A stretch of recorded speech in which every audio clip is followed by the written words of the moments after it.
Genshin Impact is an open-world PvE game with RPG elements. It was released September 28, 2020 for Android, iOS, PlayStation 4, and PC, and to this day I still play it.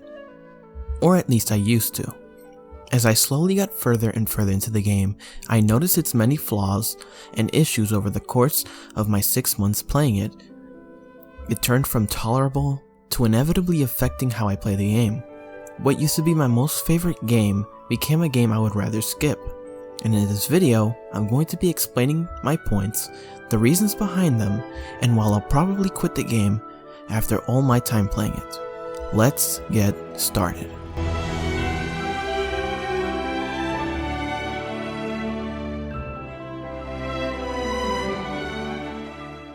I feel the most important aspect of any game is how you play it. The different genres in the gaming world help categorize and separate what type of game is which, from platformers to shooters to even sandbox and horror games.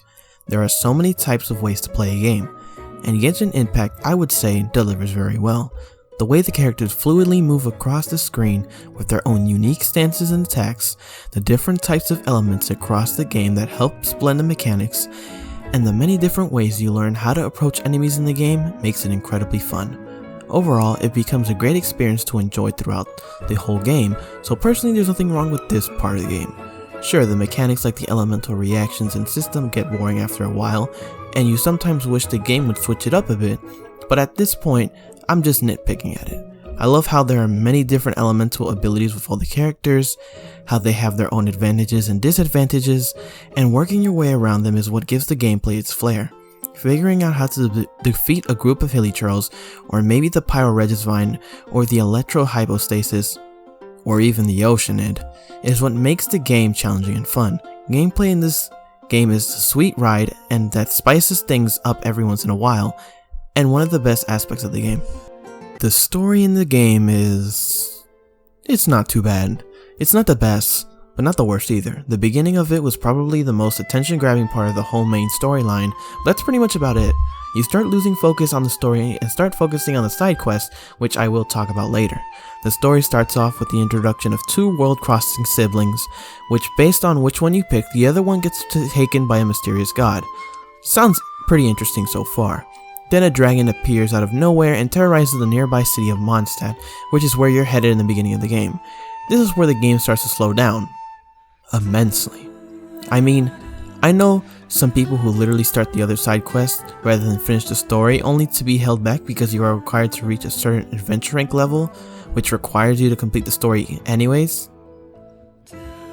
It almost becomes like an annoying obstacle in the way, or maybe even like swatting a fly that keeps coming back. There's also not that much story either. So far there are only 2 regions of Teviat that are available for you to explore, and 3 main quests for you to focus on. Once you're done with that, you're done. There are only the side quests, the events, and the character story events. The experience isn't a complete one, which may keep certain people away from trying the game, and that's a bit disappointing. Now to be honest, compared to other gacha games I have seen, it's more forgiving than many other games. You get a handful of wishes, the currency used to summon or pull for more units and weapons, called primogems, which are the currency used to convert into these wishes, which are separated into 2 categories, Intertwined Fate and Acquaint Fate. The Acquaint Fates are for the standard banners that are usually permanent, and Intertwined Fates are for the limited time banners where the ever-changing roster introduces a new character for you to wish for in a certain amount of time.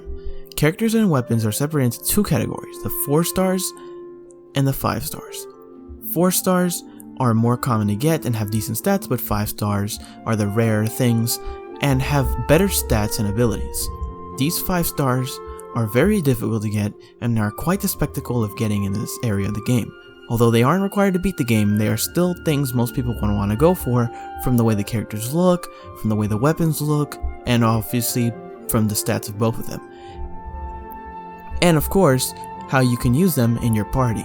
Overall, the wishing rates are very difficult to deal with. Most people just wish and hope to get the characters they want, which of course doesn't always happen. It's definitely quite the most stressful session I've had. Now I've had a fair amount of luck, or whatever you want to call in this scenario, that's gotten me almost all the 4-star characters and a few 5 stars. I don't have all the ones I want, but I still got the few I hope to get. But for others, it's very stressful because some people haven't gotten a 5-star. It's almost tempting to spend money on the game, but with the majority of the player base being free to play, which means no money is used to play the game, everything is earned through the game and the game only. Whales are the complete opposite. They spend as much money needed to gain what they want or need in the game. The gacha system is definitely better than other gacha games where at a certain point you're required to spend money or you can't get a certain unit without the terrible summon rates they already have. But it's most certainly flawed. Others have incredible luck and others have the worst possible. This affects both how some might feel about the game and how they'll continue playing it with the characters they have or give up. The gacha system has something called pity, which is a slim chance of being able to get a rare character or weapon, and every 90 wishes you get a guaranteed 5-star. But if you play long enough, you know sometimes you can't grind enough in the game to have enough primo gems to even do one wish. And that's definitely a problem if you ask me. You get a handful from events, quests, and achievements, and even from the maintenance the game has during the updates, but it still doesn't somehow add up enough. I hope that it gets improved somehow, like less primo gems required to summon, or bigger and better rewards like more primal gems given the daily commissions. Resources in this game are fairly plentiful in the beginning of the game. You get the EXP books needed to level up your characters, the mystic enhancement ores for their weapons, the talent books needed to level up your character's talents so they can face enemies and bosses better, and more, the currency used to level up everything in the game. But as you go further in adventure rank, you'll notice the resources become incredibly difficult to grind for. What used to be easily available to support all the characters you have started to become not enough.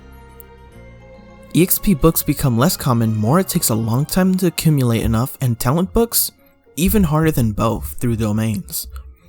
The only resource that seems to be okay when it comes to renewing the amount every day is a mystic enhancement ores for your weapons, but that requires resin, and there isn't enough resin in the game for you to do all that at the time. There's another problem, the resin system. Resin is a currency used to grind in domains to gain certain things like artifacts, which are your stat and ability boosters for your characters, weapon materials to level up and ascend them, talent books, and even talent materials. We currently get 160 resin a day, which based on how you use it determines how often you'll use it. Doing only leyline runs, another way to gain EXP books and more, but is also flawed, and domain runs are 20 resin each, making about 8 times you can do this before you run out. Bosses such as the Hypostasis, Oceanid, Primo Geovishap, and the 2 Flowers are 40 resin each, making it only 4 times you can do these boss runs, and the weekly bosses such as the Storm Terror boss, the Wolf boss, and the Child boss are 60 resin each, only giving you a chance to do 2 of them, which of course you can only do once a week. These rewards are actually very important from these weekly bosses because they give you the rare talent materials needed to level up your character's talents past a certain level. But the drops aren't always guaranteed, which means you'll have to do them every week to ensure you get a drop at some point. But once you do them that week, that's it. No other chance to fight again, no other chance to get better rewards, and your resin is wasted. Sure, there's fragile resin, the replenishing resource that gives you more resin, but it's not like you can gain more near the end of the game. It's sometimes better to save it up rather than use it all at the end of the day. Resources are there in the beginning but become incredibly scarce near the end where it's needed most. Well, at least there's content, right? Well, not really. When it comes to the content, it's a bunch of tedious side quests and events. Everything honestly feels like a chore, and after doing all the main story quests, you don't really get the feeling of wanting to continue them. Side quests in video games have always been a mixed bag, but boy are these boring. With all the side quests we have, especially the daily commissions that are the only other way to get guaranteed primal gems, other than the Spiral Abyss and the achievements, they just become very repetitive to do and the rewards feel so unfulfilling to be honest.